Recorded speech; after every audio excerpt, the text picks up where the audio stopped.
They didn't knock like family.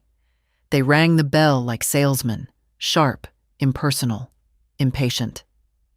I was still drying my hands when I opened the door, expecting maybe a neighbor or the postman. Instead, there they stood. My son, Martin, in his crisp blazer. My daughter, Gina, holding her phone like a shield. And a stranger with a leather folder in his arms.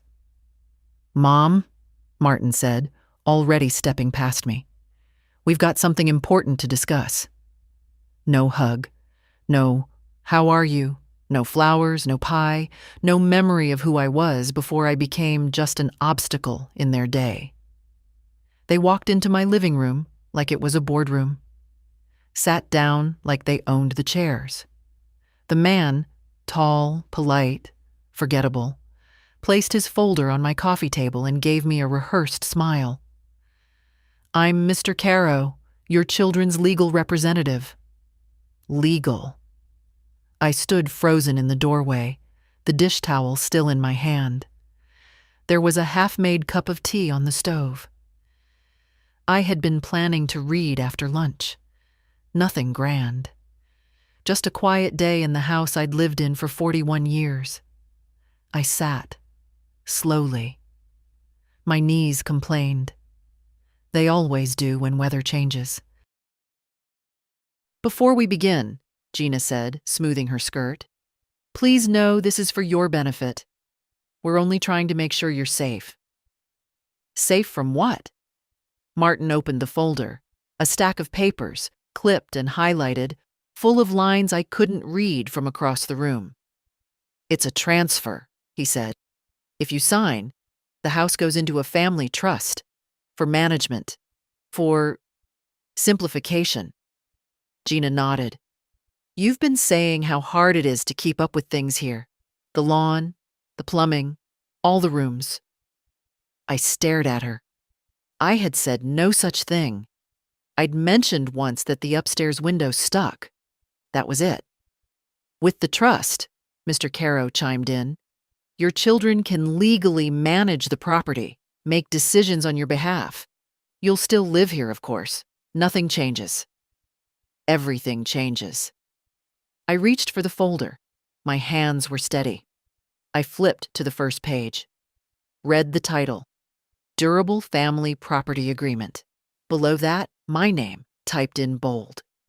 Then Martin and Gina's names. I turned the page. More legalese. Lines for signatures. Paragraphs about authority, transfer of title, maintenance rights. I couldn't understand it all, but I understood enough. "This isn't for my benefit," I said softly. They didn't respond. "You didn't call, you didn't visit, and now you come here with a lawyer." "Mom," Martin said, voice tightening, "let's not turn this into drama. We've discussed this. You've said how you feel overwhelmed. This makes things easier."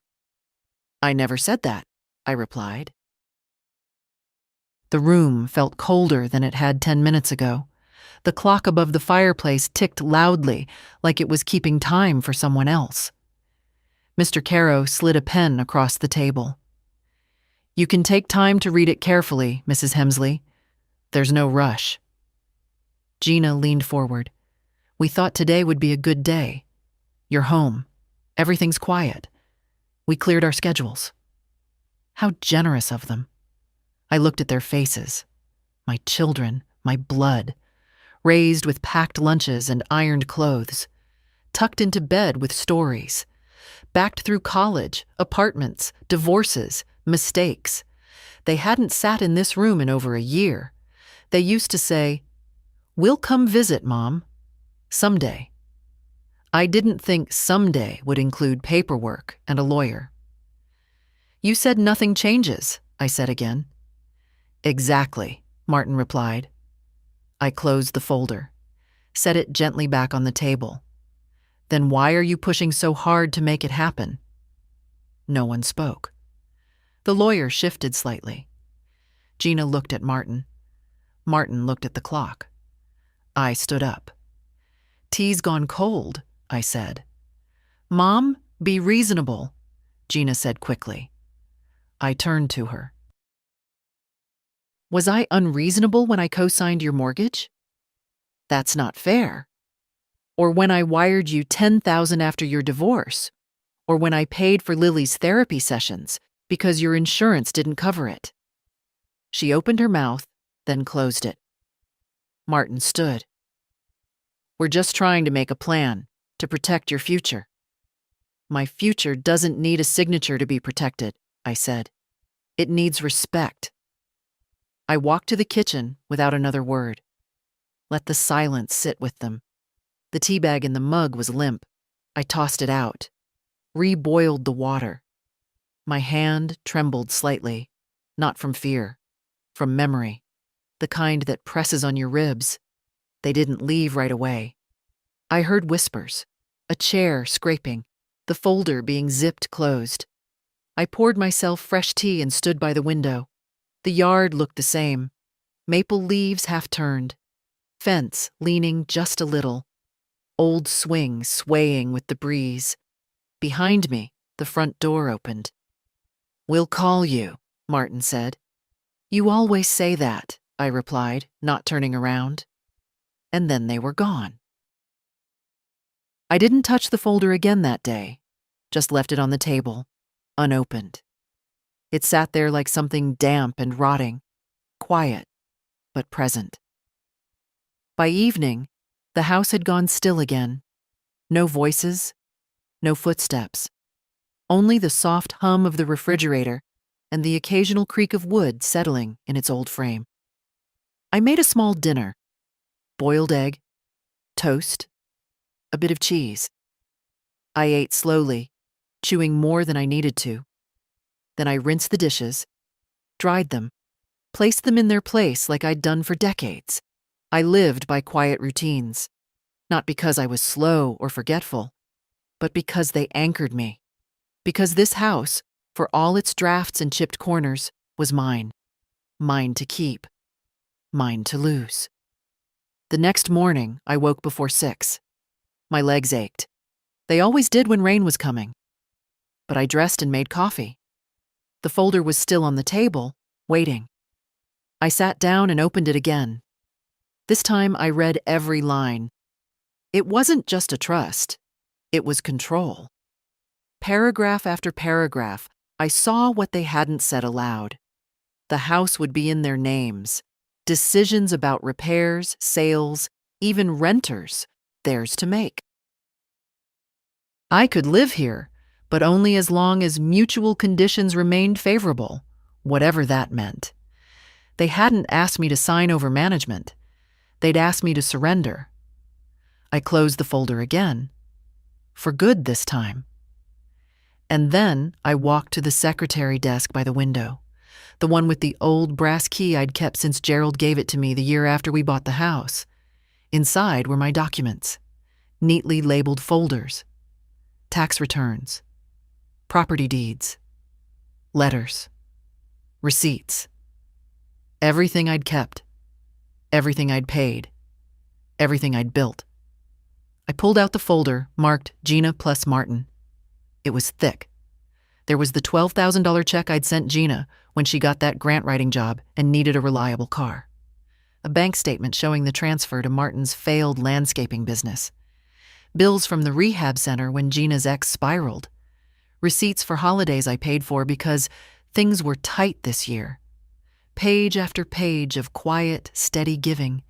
And now, they wanted the house. No conversation. No mom. Can we talk? Just a lawyer and a stack of papers. I thought of their faces when I refused the tea, when I asked why they were pushing. Martin had looked like a man stuck in traffic. Gina had blinked hard, like I'd disappointed her. I wasn't being reasonable. That word, they both used it, reasonable, as if I'd slipped out of my lane, forgotten my role, as if I was a guest overstaying in my own life. By noon, I was tired. Not from reading, but from remembering. So much had been poured into them. and they'd come to collect what they believed was rightfully theirs. I took my keys and walked out to the porch. The air was crisp. Yellow leaves skittered down the sidewalk. A young couple jogged past with a stroller, laughing. I wondered if Gina ever laughed like that anymore, if Martin still knew how. Back inside, I brewed a fresh pot of tea, sat at the table, and stared at the envelope the lawyer had left behind, for signature, in bold, as if I owed them a response. The phone rang mid-afternoon. I didn't answer it. A minute later, a text. "Hey, Mom. Just checking in. Hope you're okay. If you have any questions about the documents, let us know. No pressure. Just want what's best for you." No pressure. But they brought a lawyer. I didn't respond. Instead, I opened my drawer and took out the business card of someone I hadn't spoken to in years. Diane Lockwood, family lawyer. She'd helped Gerald and me set up our wills before he passed. No-nonsense woman, sharp as a nail. I dialed her number. She picked up on the second ring. "Diane Lockwood." "Diane, it's Lorraine Hemsley." A pause. Then warmth. "Lorraine, I haven't heard that name in too long. How are you?" "I'm fine," I said. "But I need a bit of legal advice. It's family-related." "Of course. Want to come in this week?" "I'd rather not wait," I said. "Tomorrow, if possible." Another pause. "Tomorrow morning, 9. Bring whatever you've got." "I will." We hung up. I set the phone down gently, like it had just delivered something sacred. The decision wasn't made in anger. It was made in quiet, in the stillness after they left, in the hush of realizing that my life wasn't theirs to divide. By evening, I made myself a bowl of soup. I turned on the radio, jazz soft and humming, and sat by the window. I didn't feel sad. I felt clear. I didn't sleep much that night, but not because of worry. I've had worse nights. After Gerald's first heart attack, after Martin's layoff, after Gina called crying in the middle of the night from some motel off Highway 10. This night was different. My mind wasn't spiraling. It was sorting. I got up at 6, showered, wore the navy blouse Gerald always liked, the one with the quiet buttons. I packed the documents in a folder.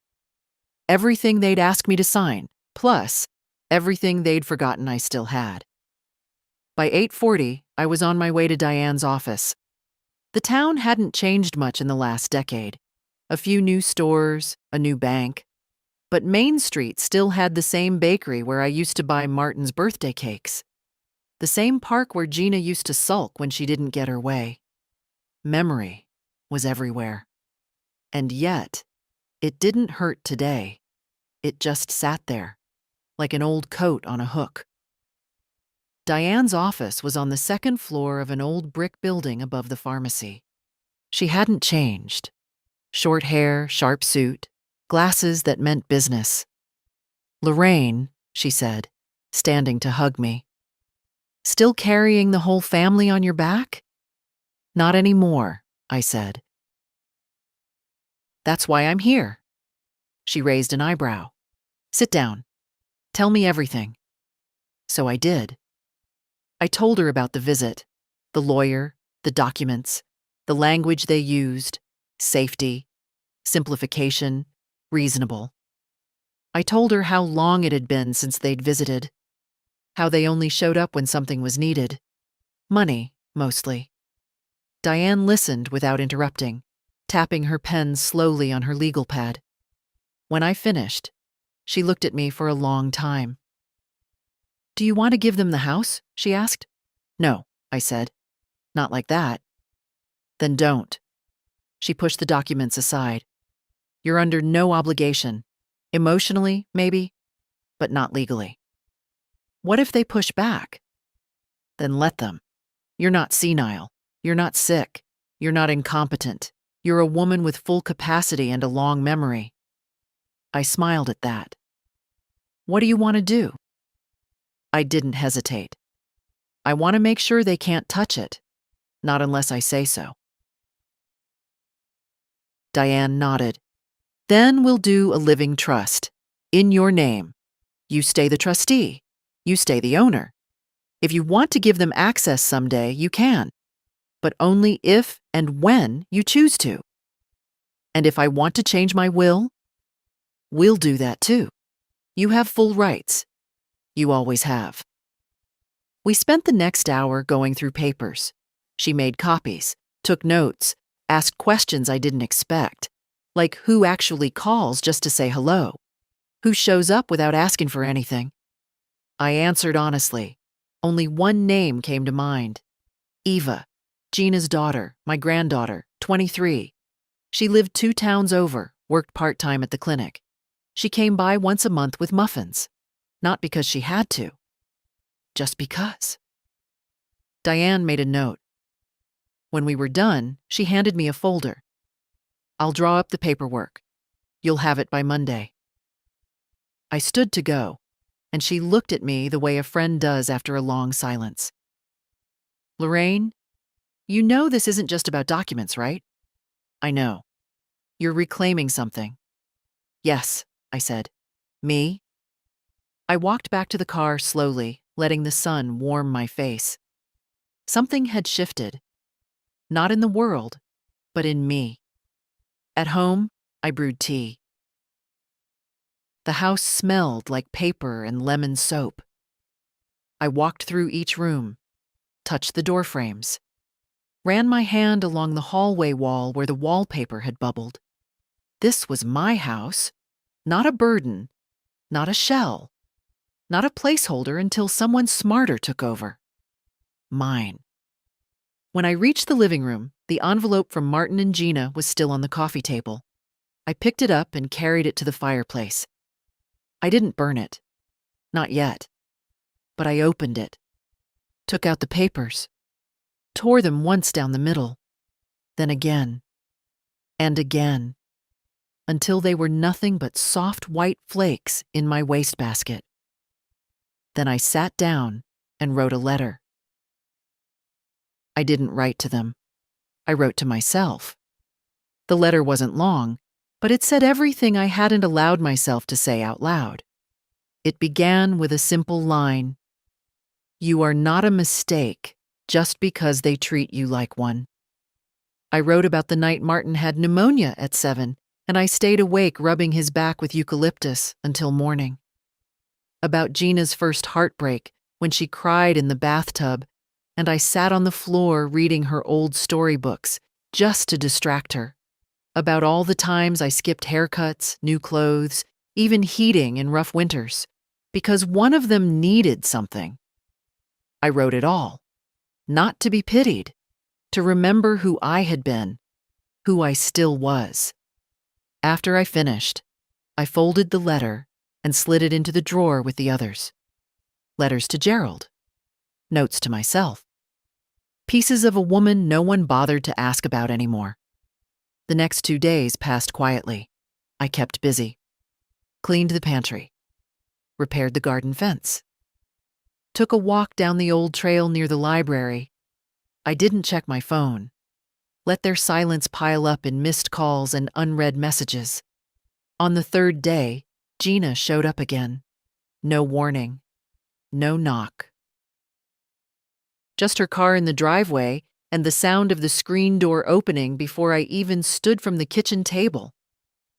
Mom, she called. Are you home? I walked into the living room. She stood there in heels, jacket still buttoned, face too bright for the time of day.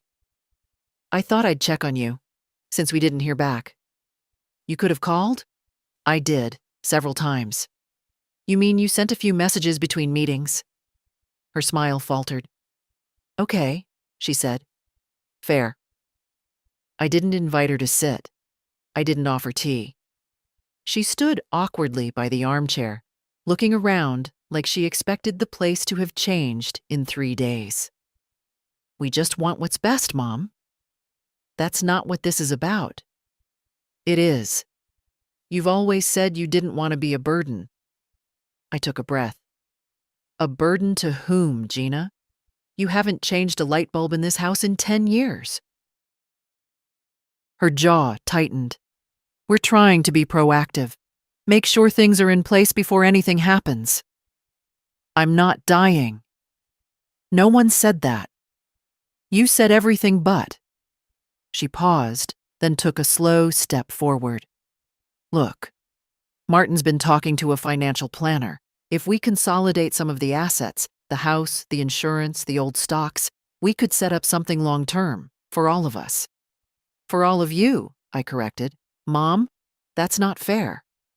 You're right, I said. It's not. Gina lowered her voice. You're being difficult. No, Gina. I'm being clear. She looked at me, then really looked. And for the first time in years, I think she saw someone other than the old woman in the housecoat. She saw the person who had fed her, defended her, stood behind her through every disaster. The person who kept the lights on, the doors open, and her name out of the papers. I came here to help, she said, quieter now. No. You came here to close a deal. Her shoulders sank. She pulled out her phone, tapped a few times, then looked up. Martin said maybe we pushed too hard, that maybe we should have handled it differently. I didn't answer. She looked around again, then back at me. You won't sign it, will you? No? And the lawyer? Mine's better. There was a long silence. Not hostile, not warm, just honest. I miss how we used to be, she said softly. So do I. Another pause. You're not angry? No, I said. I'm just not invisible anymore. She looked like she might cry, but didn't. Instead, she nodded, stepped back, and turned to go. At the door, she hesitated. Ava asked if she could come see you next weekend. I blinked.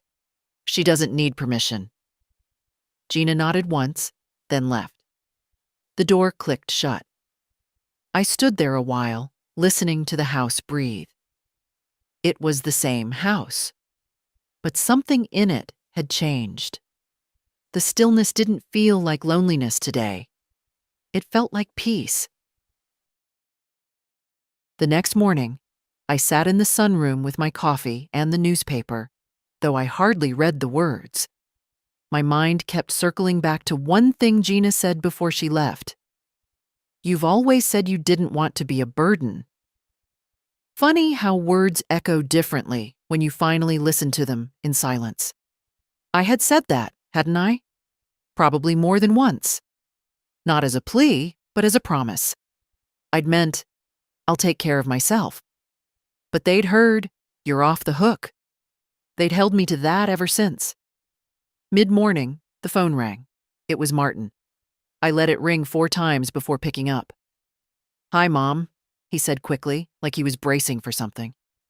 Gina told me she stopped by. She did. And we talked. He sighed. Look, we didn't mean to come on so strong the other day. It just felt urgent. You know how these things are.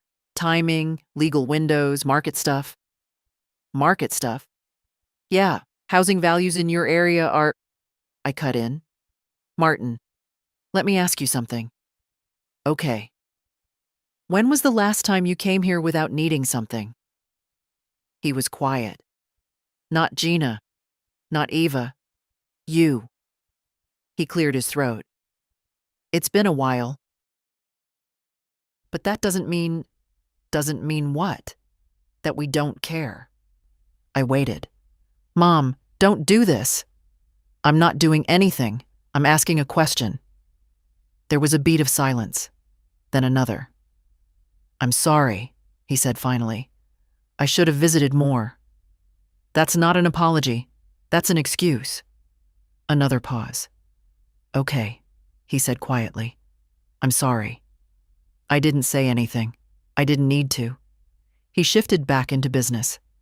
Listen, I spoke to Mr. Caro. We're not going to push the documents. It was premature. Let's just put it aside for now. I already did. What do you mean? I tore them up. A sharp exhale on the line. Well, he said after a moment. Okay. I spoke to Diane Lockwood. The family lawyer? My lawyer now. He didn't say anything. I'm setting up a living trust, I continued. In my name. I keep control. No transfers. No hands in my pockets. Martin let out a slow breath. Okay. And I'm rewriting my will. His voice changed then, slightly. To what? To reflect reality. There was a long pause. What does that mean? He asked. It means what it sounds like. Mom, come on, you can't be serious. Over a misunderstanding? It wasn't a misunderstanding.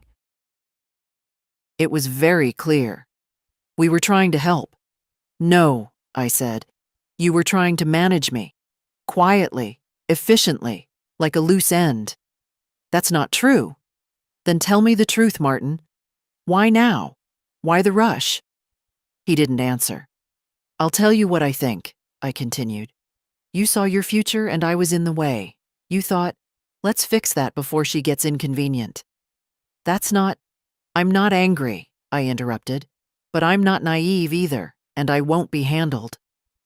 He sighed again, tired now, maybe embarrassed. I need to go, he said. Of course, he hesitated. Mom? Yes?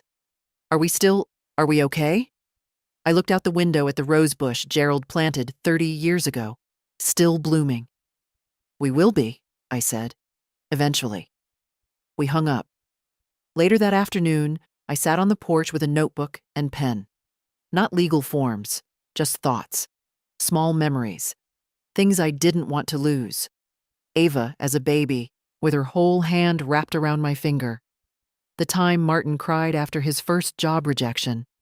Gina's terrible high school haircut, and how we laughed until we cried. I wasn't trying to prove anything.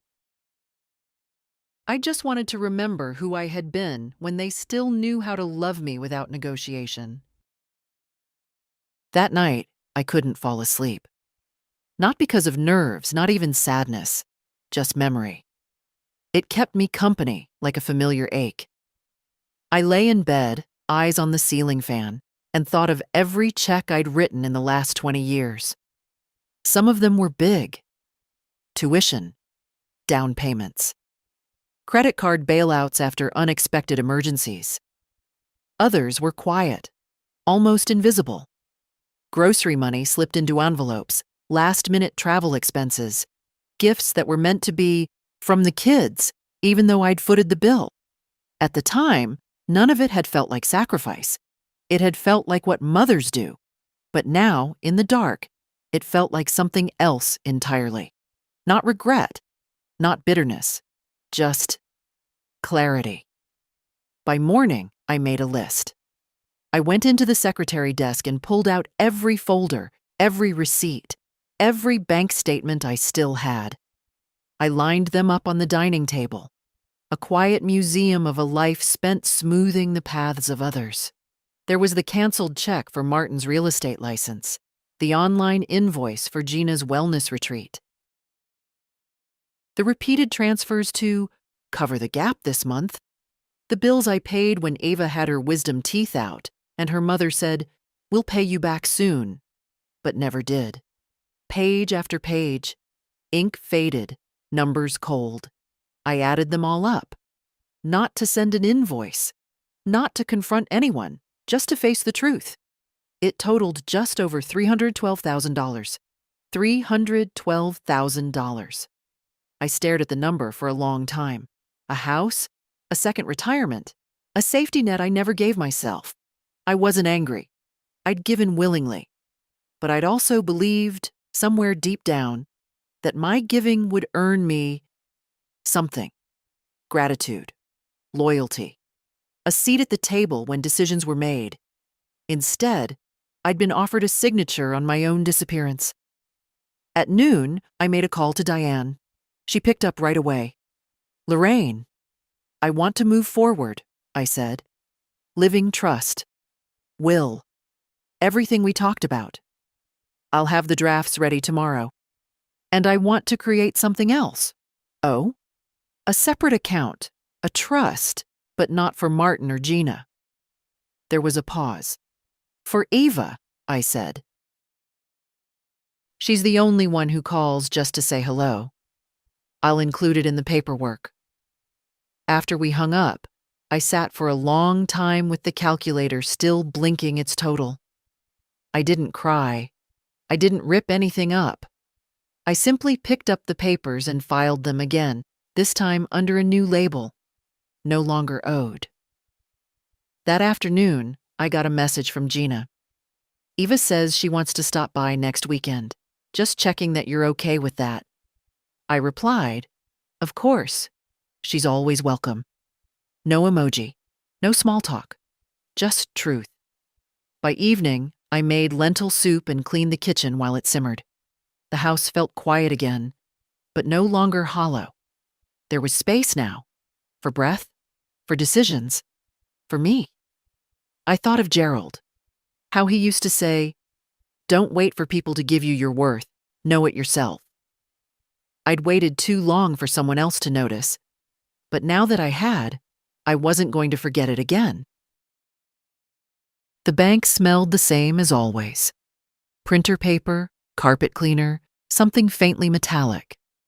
I arrived just before my appointment, and the woman at the front desk offered me water with a kind of reverence usually reserved for clients with serious assets. Mrs. Hemsley, she said, Ms. Lockwood is waiting for you upstairs. Diane stood as I entered, all business again, papers neatly arranged, 2 pens laid out, her glasses already slipping down her nose. You look well, she said, gesturing for me to sit. I feel steady, I answered. She nodded. Everything is ready. We'll go through it one section at a time. So we did. First, the living trust. My name, my home, my control, all formal, airtight. Then the will, clear, concise. I was leaving certain things to Eva. A savings bond Gerald had set aside, my wedding band, a few family photographs, the blue teapot from Ireland she always admired. The rest, unspecified, for now. And this, Diane said, turning to the final set of documents, is the trust account for Eva, funded from your reserves, fully separate from the estate. How much is in it? That's up to you. Right now, we've allocated $85,000. I looked at the page.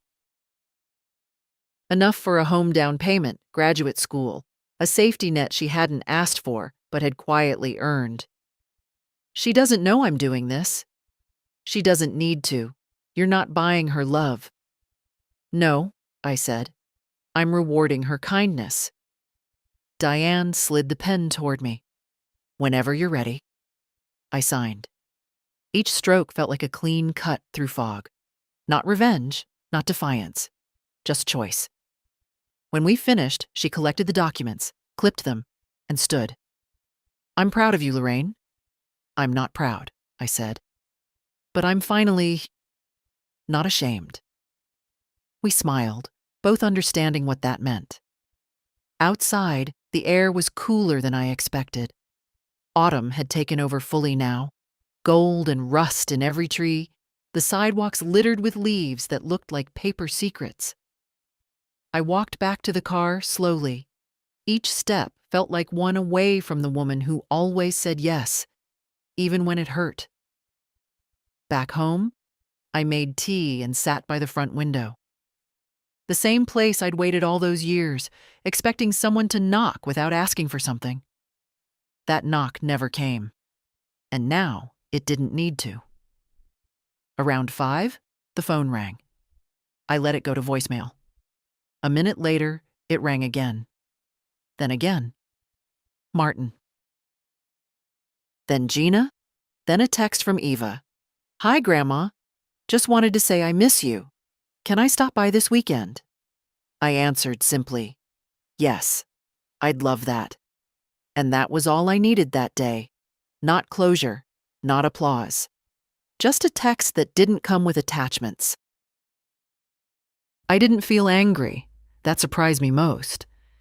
Anger used to come quick in my younger years, when Gerald forgot something important, when the kids lied about homework or curfews, when the world refused to play fair. But now, I wasn't angry. I was just awake. The world hadn't shifted. I had. For the first time in decades, I wasn't reacting. I was choosing what to say, what not to say, what to allow, what to end. Friday came quietly. No calls that morning, no messages. Even the silence felt deliberate, like they were waiting for me to reach out first. I didn't. Instead, I cleaned out the back closet. Pulled out old jackets, scarves no one wore, photo albums we never opened anymore. One box was labeled Christmas Living Room. I hesitated, then opened it. Inside was a bundle of old cards, some from Gerald, most from the kids. "Thanks for everything, Mom. Couldn't have done it without you." One said, "We'll pay you back next month, promise." I laughed, not bitterly. Just a small sound in a quiet room. I put the cards back and taped the box shut. By noon, I'd made soup and set 2 plates. Not because I expected anyone, just because I wanted to feel like a host again. Like someone who mattered in their own house. Then I walked outside. The sun had warmed the porch. The trees whispered, soft and crackling. I swept the leaves, cleared the gutters, checked the mailbox. No letters, just ads, and a charity envelope addressed to current resident. I smiled at that. Inside, the phone rang again. I let it go. A minute later, it rang once more, then a third time. I picked it up on the 4th. "Hello? Mom?" "Martin." I didn't say anything. "I know you're upset." "I'm not upset," I said. He waited, unsure. "I'm clear," I added. "Okay, fair enough." He sounded tired. I don't want things to fall apart." "Then stop pulling on the threads." "I didn't mean to." "But you did." He paused. "Can we come by this weekend?" "Who's we?" "Me, Gina, maybe Eva if she wants to." "Eva's already coming," I said. "Oh." Another pause. "Mom, you know we love you." I didn't reply. He continued, "We've just been busy." "That's not love, Martin. That's scheduling." "Can't it be both?" "Maybe once, not anymore." "I get it. I really do. But this trust stuff, Diane's calling it permanent." "It is. I just wish we could have talked first." "You came with a lawyer." "I know," he said. "I know." I didn't raise my voice. I didn't list receipts. I didn't ask for apologies. I just said, "This house is mine. My decisions are mine. That doesn't mean you're cut off. It means I'm not erased." He didn't argue. "That's fair," he said softly. "I'm sorry." "Thank you." We ended the call without drama. I went back to the porch, brought in the cushions before the evening chill set in. I made tea, read half a chapter. The silence felt different now. Not emptiness, but space. Room for better things. Saturday morning arrived soft and overcast. The kind of gray that used to make me feel lonely. But not today. Today, I felt still. The good kind. The kind that settles in your bones when you've stopped waiting for someone else to tell you who you are. I baked blueberry scones, the way Ava liked them. Nothing fancy, just flour, butter, memory. The kitchen filled with that quiet smell of care, the one no candle or air freshener can fake. Around 10, I heard her car in the driveway. Old brakes, soft music playing. She always parked like she didn't want to bother the grass. I smiled before I even saw her. She knocked, even though she never had to. "Hi, Grandma." 23, but she still called me that like it meant something weighty and sweet. Her hair was tucked into a braid, freckles across her cheeks, hands full. A bag of oranges, a magazine, something homemade in a jar. I brought marmalade, she said, stepping inside. And gossip. We sat at the table, just like always. She asked how I'd been. I told her the truth. Not everything, but the shape of it. She didn't press, but her eyes read the spaces I left empty. We sipped tea, ate warm scones, laughed about things that didn't hurt. Then, somewhere between the second cup and the last crumb, she looked up and asked, "Is something going on?" I didn't flinch. With Mom and Uncle Martin, I mean. What makes you ask? They've been weird, whispering, snapping at each other. I heard Mom on the phone talking about documents and damage control. I figured you'd tell me when you were ready. I exhaled. That's why I trusted her. Not because she was perfect, but because she waited without prying. I stood, fetched the trust paperwork from the drawer, and placed it on the table. She read it silently, not skimming, reading, absorbing. When she finished, she looked up. "Is this because of them?" "It's because of me." She nodded slowly. "I get it. I'm not cutting them out," I said. "But I'm drawing a line. Something they didn't think I'd ever do. They're not happy. I'm not here to make them happy." She gave me a long look, then smiled, just a little. "I'm proud of you." I swallowed something heavy. "There's a trust for you, too," I added. Separate. Quiet. It's not a reward. It's just acknowledgement. She didn't cry. She didn't thank me like it was a favor. She reached across the table and took my hand.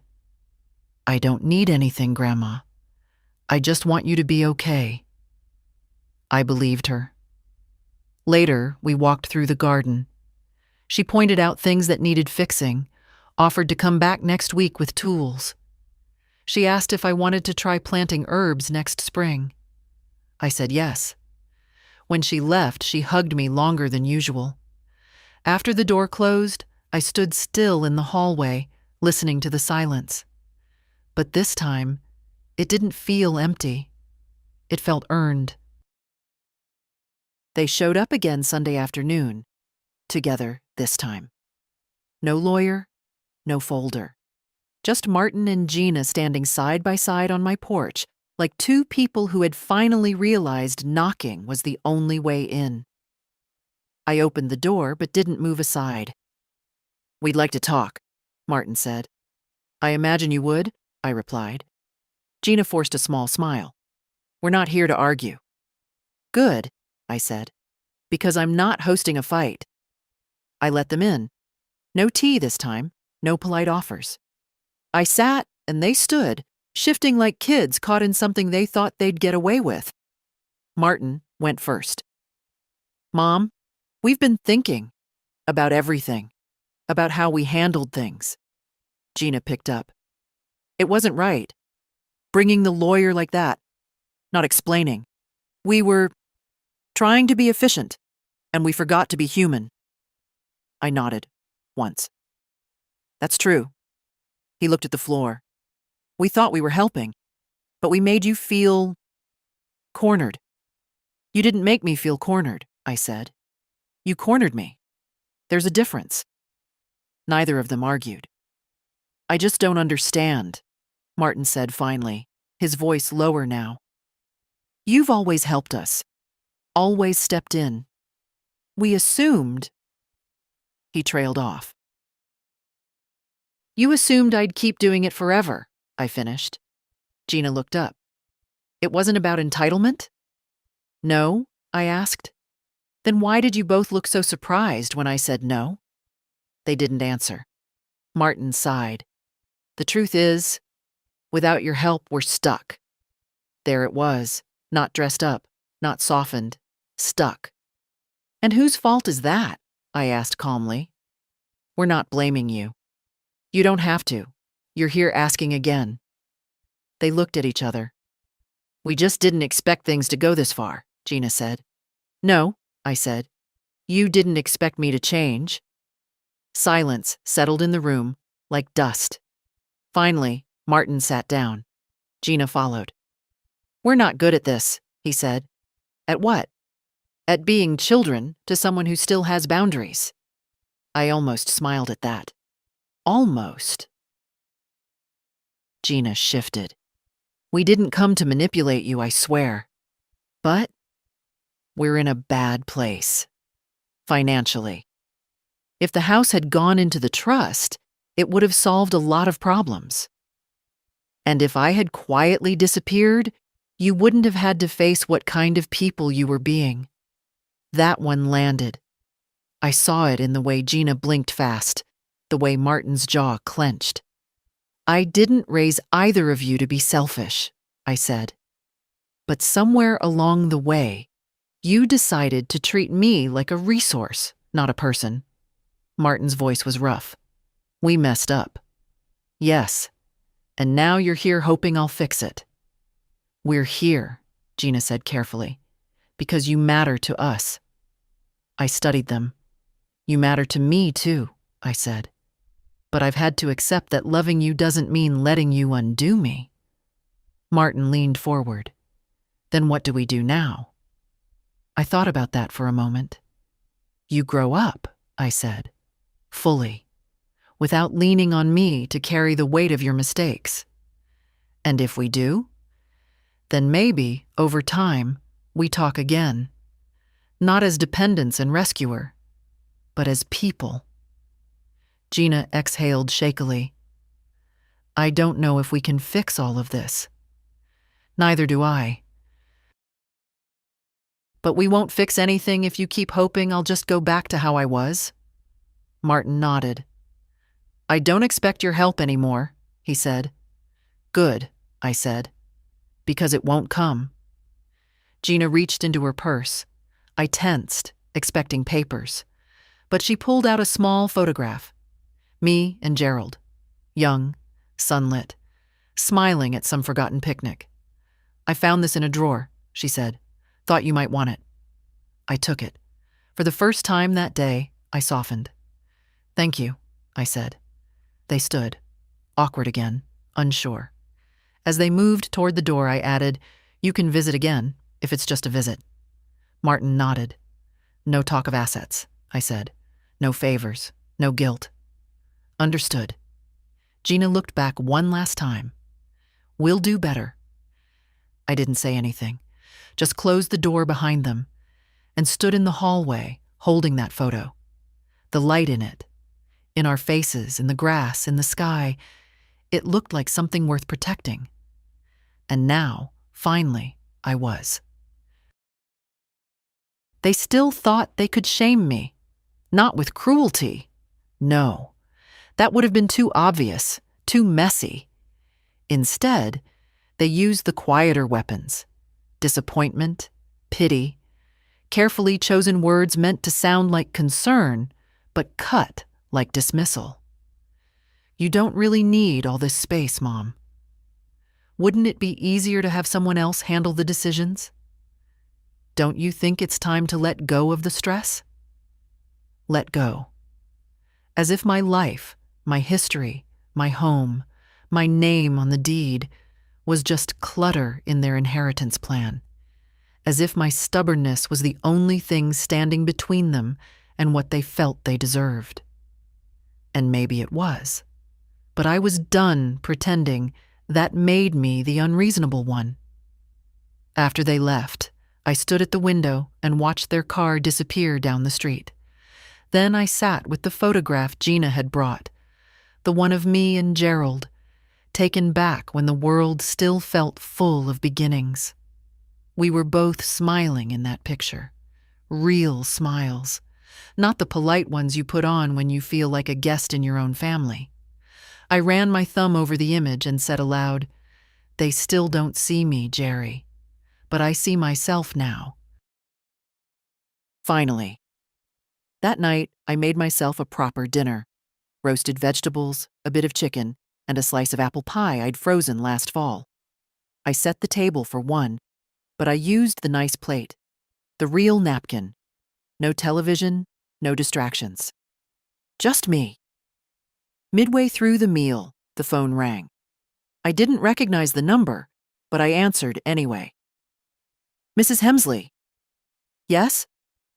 This is Carla Price from the financial office at Fairview Hospital. I'm calling to confirm some updates to your emergency contact records. I'm sorry?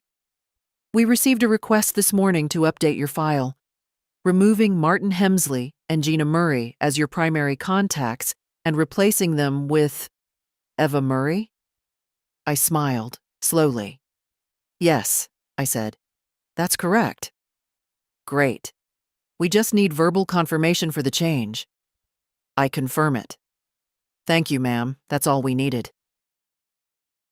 After we hung up, I stared at the wall for a long moment. They'd tried to make decisions for me. Now I'd made one for myself. The next morning, Gina called. Hi, Mom, she said, a little too lightly. Morning. I just got a notification from the hospital. Something about emergency contact changes? Yes. Why? I didn't feel comfortable listing people who might not pick up the phone. That's not fair, she said, voice tight. It's honest, I replied. You've made it clear your time is limited. I'd rather rely on someone who actually shows up. Eva's a child. She's a grown woman, and she's kind. Gina didn't respond for a moment. This feels spiteful. No. Spite is when you hurt someone to feel powerful. This is protection. I see. I doubt that. Martin said you're rewriting the will. I am. Mom, don't do anything you'll regret. I already did, I said. I waited too long to protect myself. She went silent. Then, quieter, she asked, Does this mean we're out? I paused. That's up to you, I said, but I won't be written over again. Okay, she whispered. I guess we'll talk later. Maybe. I hung up. Then I made tea, sat by the garden window. Listened to the sparrows chirping in the hedges.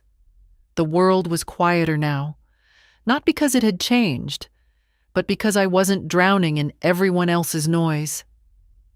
Later that afternoon, Eva texted me a photo of a bakery she'd found near her clinic. They have lemon poppy seed muffins just like yours. Want me to bring you some next time? I answered. Only if you promise to eat one with me. I called Diane on Tuesday morning. I'm ready, I said. She didn't ask for clarification. She knew. We'd gone through the paperwork twice already, made notes, marked options. But now the tone of my voice told her I wasn't just preparing anymore. I was acting. We met at her office after lunch. The sky was pale and cold, the kind of November blue that always made me feel like I should hurry, even when there was nothing urgent. But I walked slowly, deliberately. Every step felt earned. Diane had everything ready. First, she said, we'll finalize the trust. Everything remains in your name, and you retain full authority until the day you decide otherwise, if ever. Good. Second, your will. We've removed Martin and Gina from the primary inheritance. I nodded.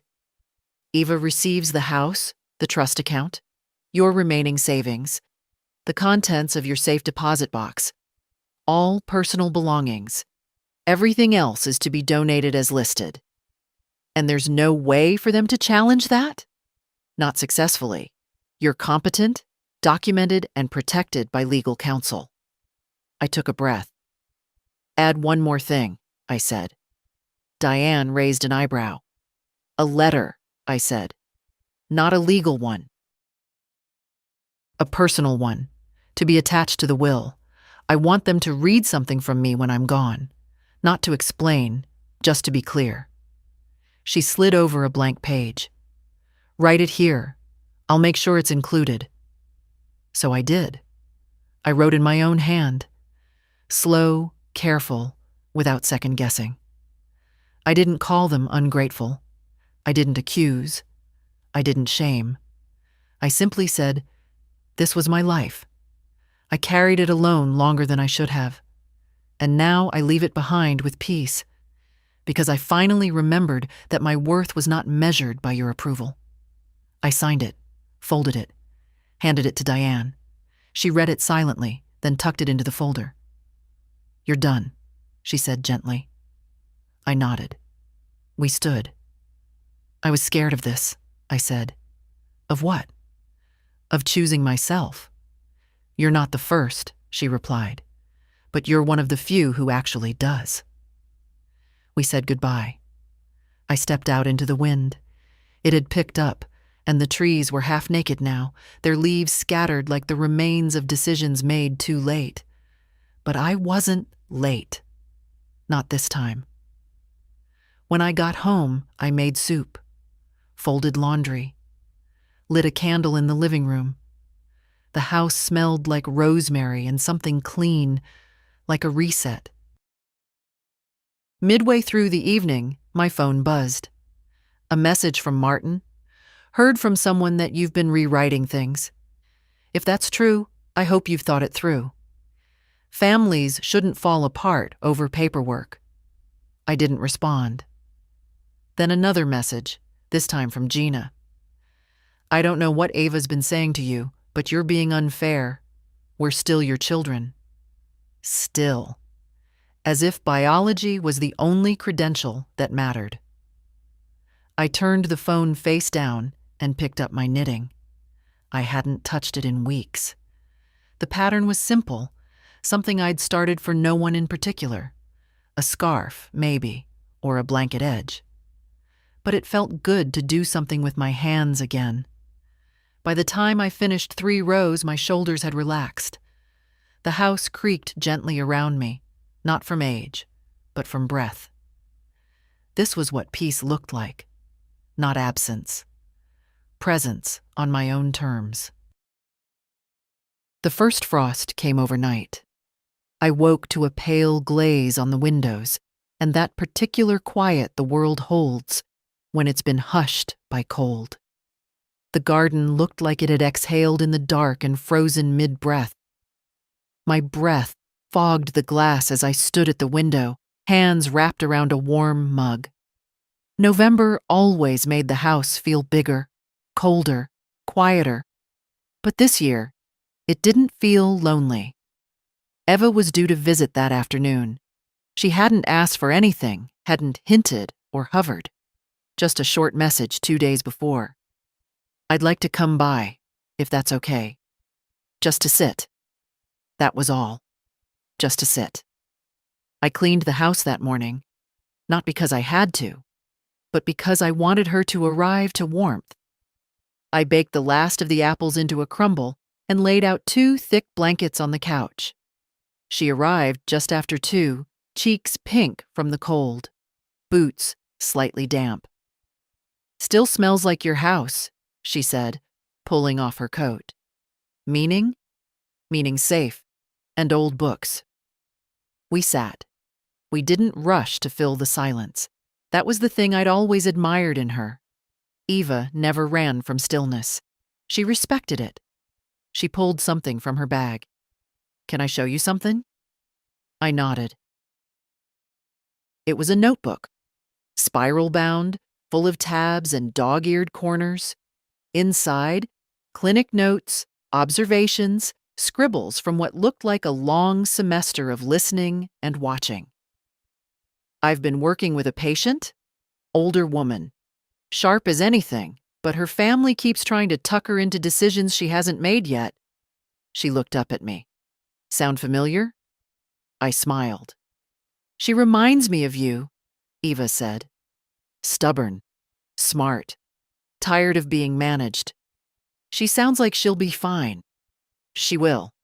But it made me think, there are so many women like you, like her. Quiet for too long. I didn't reply, just listened. So I started writing about it, not as a paper, as a project. Something longer. Something that might turn into, I don't know, a book? A guide? "A record," I said. "Yes," she whispered. "Exactly." We sat in silence for a while longer. Then she looked at me and said, "Would you ever want to tell your story?" I didn't answer right away, not because I didn't know, but because I finally understood that what I had lived through wasn't just personal. It was shared, even if most never said it aloud. "I think I already am," I said. She smiled. We ate apple crumble in the living room, wrapped in blankets.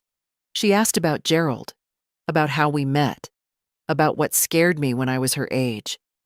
I told her stories I hadn't told in years, not because they were secrets, but because no one had asked. She stayed until the sun dipped low and the sky turned the color of ash. Before she left, she stood in the doorway and said, "You're not just surviving this, you're shaping it." "I'm trying," I said. "You are." After she drove off, I sat alone for a while, the way I often did. But it felt different now. The silence wasn't a punishment. It was mine. Later that evening, I checked my voicemail. One new message. Martin, again. "Mom, I heard you made Ava your main beneficiary. I guess I understand. Still hurts, but I get it. Maybe we'll talk one day." He didn't sound angry, just small. I deleted the message, not out of cruelty, out of mercy. Sometimes the kindest thing you can do is leave the silence where it belongs. The week after Eva's visit passed in a kind of steady quiet. The kind that doesn't ache. The kind that just is. The air stayed cold. I wore thicker socks around the house, kept the kettle warm most of the day. Each room had its own kind of silence. The kitchen hummed with heat and memory. The hallway whispered with old photographs. The bedroom stayed still, like it had learned how to hold its breath. I didn't expect anything more from Martin or Gina, and nothing came. No messages, no knocks, no middle-of-the-night explanations. But I could feel them hovering, not physically, emotionally, in the way people linger around the consequences they caused but aren't ready to claim. I imagined them sitting at their kitchen tables, circling the idea that I'd finally stepped outside the script they wrote for me, and staying there. On Thursday, I received a letter in the mail, not typed, handwritten, neat. Gina's handwriting. The envelope was pale pink, like the ones she used to make thank you cards with when she was little. I stood at the counter for a moment before opening it. Inside, 2 pages. No apology, no plea, just a slow, uneven attempt at truth. She wrote, "I thought I was helping, but I see now I was managing. I didn't understand how much I'd started treating you like a problem to solve instead of a person to respect. That's on me. I can't undo it, but I can name it, and I can stop it." I sat down. She continued. "Eva's been different since she was little. She listened. She noticed. I didn't. I think that's what hurts most. Realizing that while I was looking at your hands, she was seeing your heart." By the end of the second page, she had written, "I won't ask for anything, not money, not property, not place. But if you ever want to talk again, just as mother and daughter, no roles, no leverage, I'd be grateful." She signed it simply, Gina. I folded the letter slowly. Then I tucked it in the drawer next to Gerald's old receipts and the faded picture of the garden he once planned to replant, but never did. I didn't cry. I didn't soften. But I felt something release, like a knot that had been pulled for so long it had forgotten it could loosen. That evening, I walked through the house, turning off the lights. Each room gave off a little warmth as I passed, like it knew its place again. I paused by the door to the guest room, the one Ava sometimes used when she stayed over. I opened the door. The bed was made. The small lamp still had its knitted cover. There was a book on the nightstand, one she'd left behind accidentally or maybe on purpose. I sat on the edge of the bed. For the first time in months, I allowed myself to hope. Not for a reunion, not for an apology, but for a future that didn't require me to disappear in order to be loved. Later, I stood by the window and looked out at the darkened street. I could see the outline of the rose bush Gerald had planted. It was bare now, but it wasn't dead. It would bloom again in its own time. So would I. The morning of my 66th birthday came with no fanfare, no balloons, no breakfast trays, no surprise calls, just light, soft and honest, through the curtains and the quiet thrum of the heater doing its best against the November chill. I made myself oatmeal, added cinnamon, sat at the kitchen table with the paper, but didn't read it. I just listened to the sounds of my own home. Nothing dramatic, nothing broken, just life, as it was. A little after 10, Eva arrived. No candles, no songs, just a simple, gentle knock. She held a bouquet of small wildflowers, the kind you find by accident, not the ones from the supermarket cooler. I didn't know what to bring, she said, so I just brought something that felt like you. We didn't mention the date. We didn't pretend it needed celebration. We sat on the porch, bundled in sweaters, sharing warm bread and jam, watching the sky go pale, then gold. At one point, she looked at me and said, "You don't owe anyone softness you had to cut from yourself." I don't know where she learned to say things like that. Maybe she learned it here. After she left, I walked through each room like I always do. But this time, I didn't look for what was broken or missing. I looked for what had stayed. The chair with the slightly crooked leg that never buckled. The crack in the kitchen tile that never grew. The small things that had been tested, but held. In the living room, I paused at the framed photo of me and Gerald. I touched the glass lightly. "I'm okay now," I said out loud. Took me a while, but I got here. There was no answer, of course, but I didn't need one. Later that evening, I opened the drawer where I'd tucked Gina's letter. I didn't reread it. I didn't need to. But I took a blank card from the same drawer and wrote just one line. "I see the knot is loosening. So is mine." I addressed it.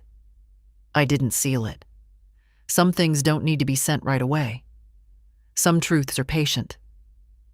As the sky went dark, I made myself tea and sat by the window. Outside, a few early stars blinked into view, careless and bright. I watched them like I used to when the house was full and the noise never stopped. But I didn't miss that chaos now, because I had something better. Space, choice, stillness, and the quiet, quiet power of being a woman who finally chose herself. If you've made it this far, thank you for listening, for sitting with me through the quiet. And if this story reminded you of someone you know or someone you've been, don't let it stay just a story. Share it. Leave a comment. Tag someone who needs it. Sometimes the most radical thing we can do is speak the truth out loud and know it was always ours to tell.